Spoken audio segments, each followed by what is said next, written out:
ما تقربي من ربنا سبحانه وتعالى وتعرفي اكتر عن دينك. ده اصلا حاجة جميلة. برضو دي حاجة مهمة يا بنات، حاجة مهمة جدا. اتقي الله في حجابك على قد ما تقدري.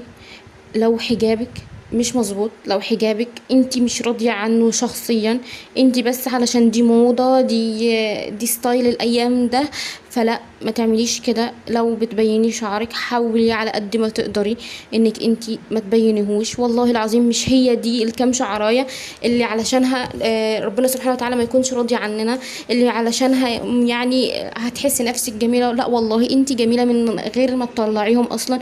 الكام شعراية دول اللي طلعيهم من الشعرايه مش عشانهم نغضب ربنا سبحانه وتعالى. انت اصلا بتبقي احلى في لفه الحجاب الكامله بدون ما تبيني شعرك ولا رقبتك، ما تبينيش اي حاجه منهم. مش علشان موضه وستايل الايام دي فانا امشي عليه، لا ما تعمليش كده. خلي شخصيتك قويه، خليكي انت تمثلي لدينك، انت تبقي راضيه عن حجابك وانت طالعه. ما تستهونيش بالنقطه دي. وبرضو ما تنسيش انك تطلعي صدقة على قد ما تقدري، على قد ما تستطيعي. ما تقوليش اني انا فلوسي محدودة فمش هطلع. دي حاجة بتزيدك ودي حاجة بتقويكي، دي حاجة جميلة جدا. ما نقص مال من صدقة. انتي بتطلعي بيزيدك فلوس.